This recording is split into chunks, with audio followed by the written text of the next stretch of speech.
some high school recruits continue to visit schools even after orally accepting an offer. Some have even changed their minds at the last moment. Been going on for many, many years. So explain kind of what shapes those decisions of people who just, change their mind after making verbal commits. There's a lot that goes into that. Some kids will commit to a program without having visited, just have a great rapport with a position coach or multiple coaches on the staff, and just feel like, which is the phrase, they're showing me a lot of love. Not my Hmm. phrasing, but the kids use that a lot. And they love everything about it. But they haven't visited.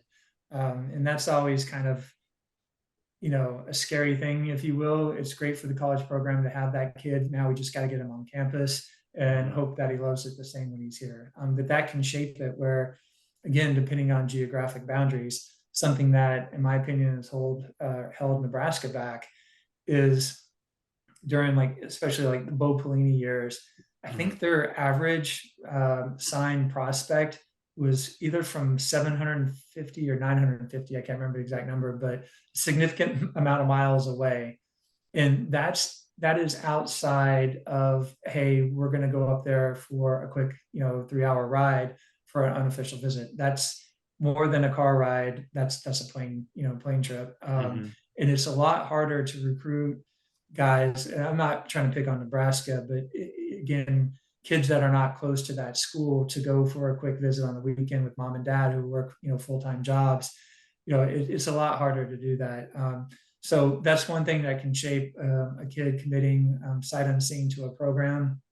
Um, there's other kids that maybe were undervalued and they commit, say, hypothetically to a G5, and then they have a great senior season. And now all the Power Five is like, oh, wait a minute, I Hmm. like that guy.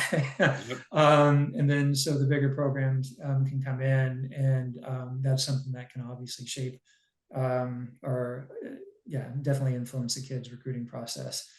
So those are some of the things. There's a lot of stuff that can happen.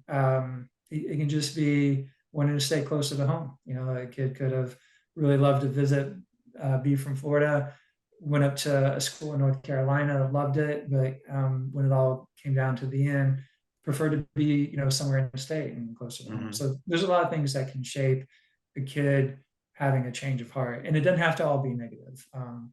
A lot of people might start pointing to NIL, oh, he got paid or whatever. And, let's be honest, there could be some percentage of that factors in, but there are a lot of, if you will, honest or real things that can affect a kid's decision to change his mind. And I'm okay with that personally. Yeah, I mean, I would say the kid is 18. If you're a high school kid, you're talking about 18 to 19-year-old. You get the USC offer. You've never been. You're giddy. I'm going. But you're from another state. You're like, wait a minute, it might not be the best. You know, you make emotional decisions. Like I said, these kids are young, and so Yeah. maybe you make a decision. The parent's not involved. Maybe the parent says you're not going there. It could be. I don't feel. Maybe the coaching staff gets fired. And then Yeah. Yeah. your That's a really recruiter, the good guy one. who recruited you is fired and, now they don't want you.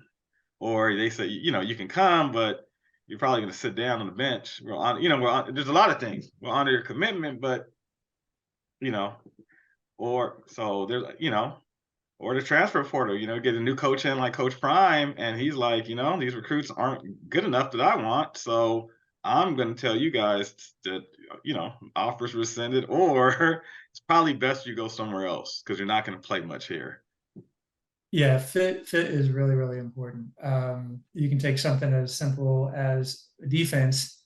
The average fan can say, "Oh, all you have to do is tackle, stop the ball." There is a big difference between a 4-3 and a 3-4, Oh, yeah. and what it takes just up front on the defensive line to be able to fit that scheme.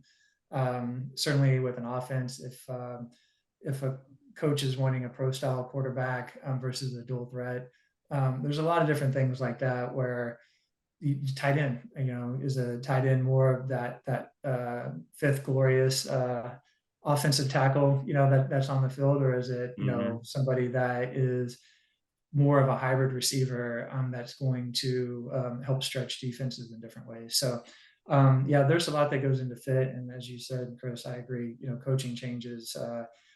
position or at the head coaching spot really can factor into all that.